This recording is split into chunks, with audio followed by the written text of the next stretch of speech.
The 3 fastest sprints in the Premier League were Pedro Neto in 3rd, hitting 36.8 kilometers per hour, 36.93 kilometers per hour, and of course, Van de Ven hitting 37.38, beating Kyle Walker's record of 37.1. Now, everybody is going to sprint much differently. There are going to be certain footballers that sprint differently due to the length of their legs, tendon strength, injury history, etc. But there is one thing that each of these footballers do that objectively makes them way faster than other footballers. And that is delaying knee extension so that they can maximize the engagement of their glutes and hip extensors. And I'm going to take you through my 3-step process as someone who trains footballers from the youth to the pro level so that you can achieve this today. And this exact process has helped my footballers get speed results that translate to more goals, more wins, and getting put on better teams. And who doesn't want that? So if you stick with me through this entire video, I can guarantee that I can help you do the same.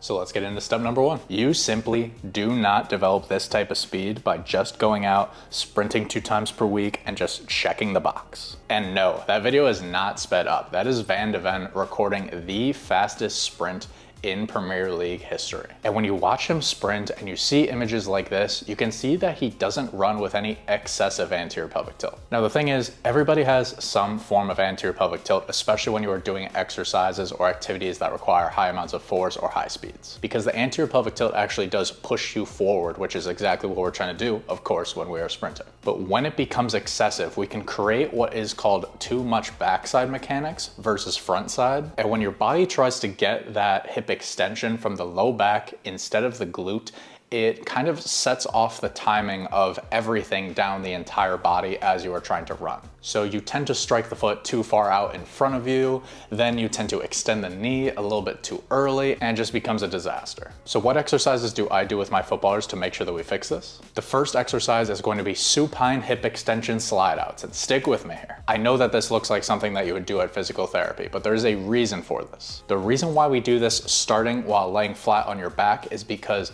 I have worked with so many footballers that have really fast top speeds and really high levels of strength, and even so, even when you just flip them into a position on their hands and knees, they cannot maintain this posterior pelvic tilt. This supine position, laying flat on your back, is the easiest position to get into this, and we really just need you to be able to feel what we're looking for in terms of the posterior pelvic tilt, like feeling the glutes, feeling the hamstrings, feeling the obliques start to work. Then again, because so many footballers have this anterior pelvic tilt, the second you slide that foot away and start to go into that hip extended position, naturally your low back is going to want to start to arch up off the ground, but you just want to push that nice and slow, nice and relaxed, as far as you possibly can out away from you while still maintaining that posterior pelvic tilt. That's going to train your ability to get into that max end range without losing position. Then exercise number 2, we have quadruped slide outs. So we start to challenge you in a little bit more of an active position, but we still want to keep the foot on the ground during this because we don't want to challenge the strength of the glutes just yet. We want you to, again, feel what it's like to be in this position where we engage the glutes, engage the hamstrings and the obliques, but we start to challenge your ability to actually hold position. Then finally, we do quadruped liftoffs. Now we make it a little bit more dynamic, we make it a little bit more active, and we make sure that we are pushing the hip in its absolute end range to maintain that position. When you do this exercise, once you get everything else down,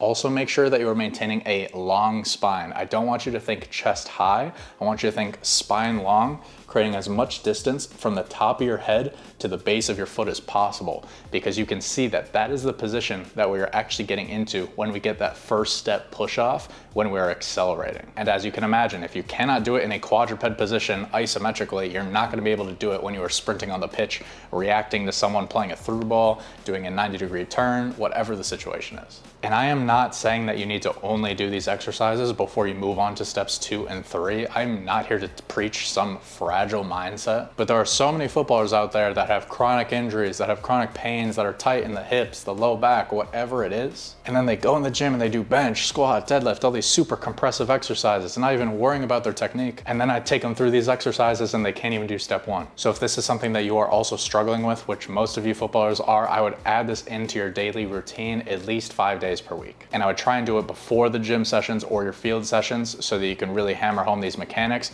and then they can translate over to your active exercises. Now, on to step number 2. It is actually incredible watching how effortlessly fast some footballers are on the pitch. And I am not gonna sit here and pretend like I know exactly what each footballer did individually to get to this point in their career, and neither should you. Some came up through academies at an early age with strength and speed coaches. Some 100% played in the streets. Some did a 50-50 mix once they got picked up by a club, and some did whatever the hell Jamie Vardy did to become a first league pro at the age of 27. Oh man, I'm gonna miss that guy. But what I do know is I have helped footballers accomplish this through training just like this. Now, this type of training isn't just about training legs and getting them stronger. It's not even about just making sure to train legs along multiple points along the force velocity curve. I wish it was that simple. This is more so about teaching the proper mechanics and strengthening the body at the proper joint angles, and then taking those exercises, taking those mechanics and those joint angles, and then progressing those throughout different points along the force velocity curve. So that eventually when you do have these things mastered across multiple points along that curve,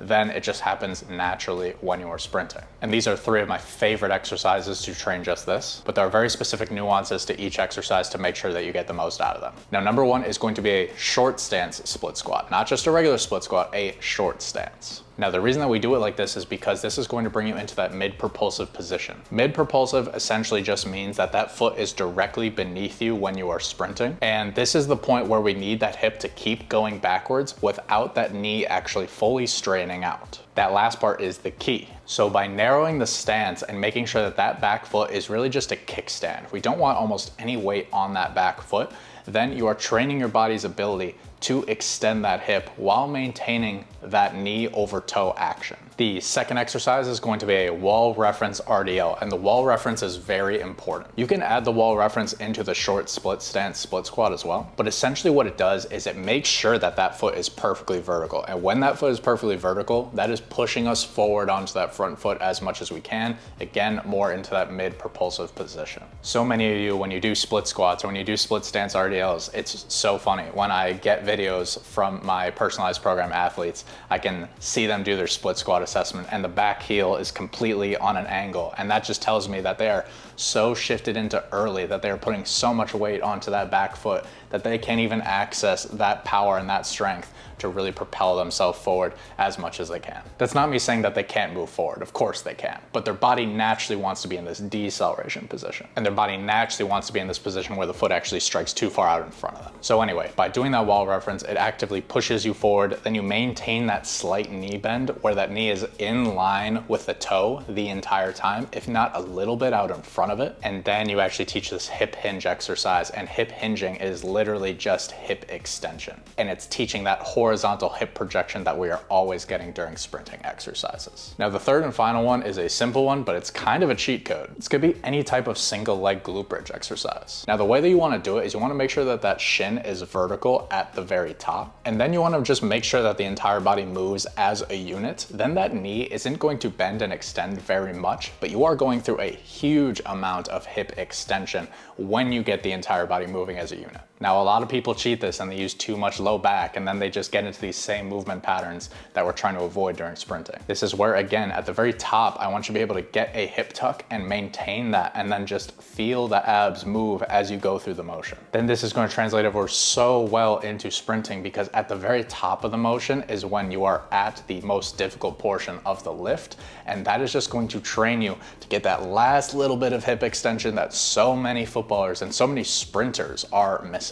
Once you master that, your speed is just gonna go through the roof, I can guarantee it. Now, part number 3, mid-propulsive sprint running mechanics. So often those glute bridges, deadlifts, and other hip extension exercises aren't enough to get you faster on the pitch. And that is because you haven't taken that ability to produce force and actually translate it into joint positions and running technique that can be expressed on the pitch. So we need to actively train our body to do this, and this is not an easy thing to do because so many of you haven't gotten in this position maybe in years. Maybe some of you have never been in this position before in your life. So we need to start with the slowest exercises and go into faster ones so that eventually it just becomes natural to you when you are sprinting on the pitch. So exercise number 1 is going to be a mid-propulsive, hand-assisted, single leg RDL. I know it just flows off the tongue. What you are going to do is before you even get into the single leg RDL position, you are going to bend the knee a decent amount, and then you're going to shift your weight forward onto the front part of your foot. What I always tell my personalized program at 101 athletes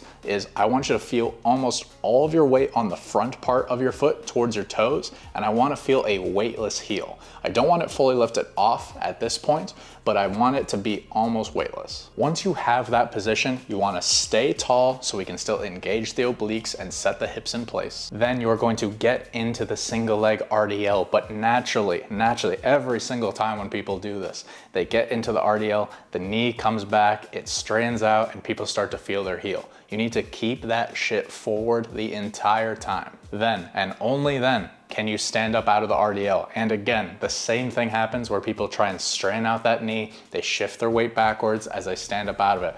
Keep that shit forward the entire time. If you have a friend who's out there with you, or if you have a foam roller, what you can actually do is you can set that foam roller in front of your knee. You can make sure that you lightly tap it the entire time and don't lose contact with that. Your friend could just put out a hand, be like, don't lose contact with my hand the entire time, so you get some type of actual physical reference. Start this out as an isometric, then do it very slowly, then progress yourself into a faster speed. Next up is going to be wall accelerations with delayed knee extension. So this isn't like your classic acceleration wall march or wall switch. During this exercise, you want to make sure to get that 45-degree lean. If not, you want to lean even a little bit farther forward. And the biggest problem with this one that so many people do, it's weird. People actually do too much range of motion on this one. I'm going to be like so incredibly picky. You're going to be like, Matt, give me a break. But watch this real quick here.